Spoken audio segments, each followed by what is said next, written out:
The Dallas Cowboys fall in week 3 up north to the Chicago Bears, 31-14, the final in Soldier Field. Nicole Hutchison alongside George Teague to break it all down. But specifically, we're going to stick with this defensive side of the ball because why not? Former first-round pick here with some experience, as I like to say, to break it all down. But when you talk about this secondary, it's been a Achilles heel for this Dallas defense the past 3 weeks, really. But it's kind of gotten a little bit worse as the weeks have gone on in the season, and that's credit to your inability to get pass rush, right, to affect opposing quarterback. But specifically for this Dallas defense, what went wrong? What needs to happen in order to fix some of these things? All right, so you hit on the first part, right? You do have to be able to create some type of pass rush to give the defensive backs a little bit of time to cover.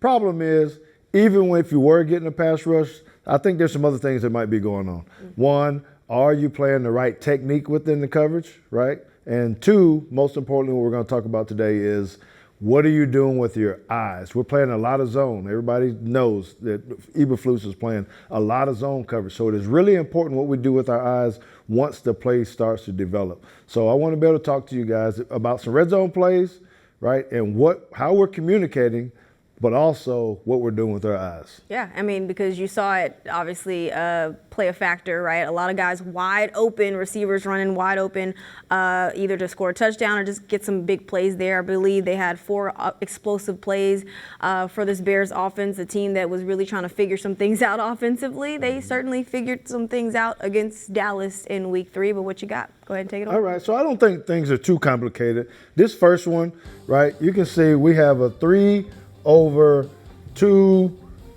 combo here. So nobody should be open here. They actually cover that very well, which means we have 2 other guys on the other side, right? One that Donald has to cover and another one right here where he has to cover him. So you got zone on one side, man on the other. I'm going to go ahead and start this because we start talking about the communication, right? Communication, what happens. If you take a look at Dono, he actually points, right? Typically, Nicole, when we point, we say, I got him, I got him, I got him. That's typically what it means. Or it could be, hey, you got him.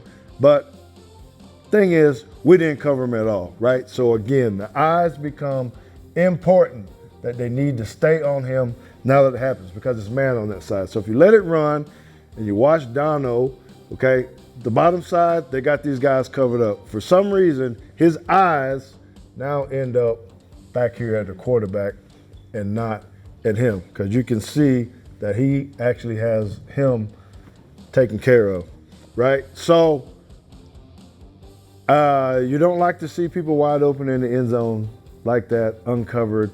It's typically just a little brain freeze or something that you had. You got your eyes in the wrong spot, so touchdown. Can we run that play back really fast if you guys don't mind? Because it's also, yes, we can kind of touch on Donovan Wilson here and pointing to his guy, obviously missing the, I won't say a chip, but the redirect there. But this is also a Malik Hooker mistake as well, just because you're not covering your part of the field in terms of that zone coverage.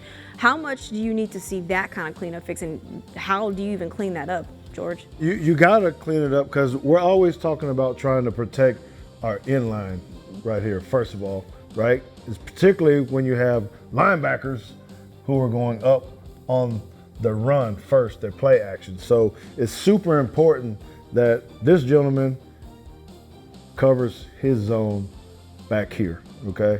And keeps his eyes. Again, it's about the eyes. So if you let it go, again, you can see, look where he's looking at in the back. Now his back's off. He could have gone to the left a little bit and maybe helped out on that, but you know, kind of is what it is. Yeah, I mean, this was something that, you know, Matt Eberflus had talked about throughout the week. Brian Schottenheimer talked about throughout the week as well, and said that there were some things and it would be easy to clean up. And they're hoping that it is easy to clean up as the weeks go on, but certainly not cleaned up just yet. This was a defense that allowed 385 total yards, 4 passing touchdowns to a year 2 quarterback in Caleb Williams. But moving on to the next play, George, DJ Moore also wide open. in the back of the end zone. I mean, it doesn't get any worse than that when you talk about receiving core that, again, was still trying to figuring some things out. I might sound a little redundant here a little bit because it really is kind of the same stuff. So what you're trying to do in the secondary is start to try to understand route combinations and how you start to attach. Even if he likes to play zone, right? When you get down in this part of the field, you got to be able to lock on the people. We call them playing basketball, block them out, work for the rebound, this type of thing, right? So boxing them out. So this concept is actually pretty simple. It's called a 2-in, because he's a second wide receiver, 3 out, okay? Which always means this guy, he could run some type of curl, he could go this way, right? So we have guys for it because we actually have 1, 2, 3, 4 over there, 3 guys. Right. All right. So when you let this go, I want you to look at Malik. If you stop it right there just for a second. Yes. Where'd his eyes go? Back here in the backfield again. Right? When actually you would hope, because I said this guy is going to turn in, that he actually sees this guy. It's just exactly what happened the last play. So if he would actually see him, he sees turning in right to him. He doesn't see him. He's trying to feel for him. He's trying to do these things. Now he's standing there wide open. Everybody else is covered. Everybody else is covered. So to me, it's just small little things like that where he knows what he's supposed to be doing.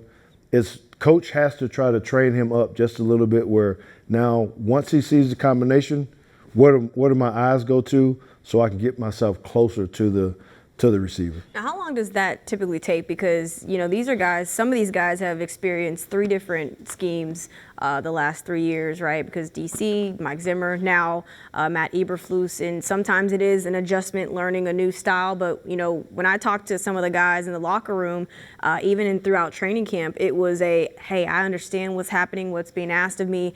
But then sometimes you see on the field, it's a completely different outcome, right? As we've seen so far throughout the season. So how long does that typically take for you to start knowing your assignments, I guess, and really start understanding what's being asked of you? Okay, so the way I'm going to answer this is like this, right? So when I was playing and you're trying to do these things, of course you have to know where you are within the scheme. But now coach needs to be able to help me to say, okay, these route combinations mean this. So you're going to have to adjust a little bit. This is the route. Go ahead and jump something, particularly down here. So I would hope that, within a few weeks, off-season, training camp, that you can kind of get these things. But again, I don't know what's being said in the meetings and things of this nature to try to help them to be able to understand that go ahead and turn your attention to the wide receiver at this point. You can work on it during the week. It's going to be a coaching deal, actually spending one-on-one time with the safeties of the corners. Yeah, well, a lot of things to clean up. Hopefully the Cowboys do clean up some things as they get ready to take on the Green Bay Packers. Thank you, George. Appreciate you.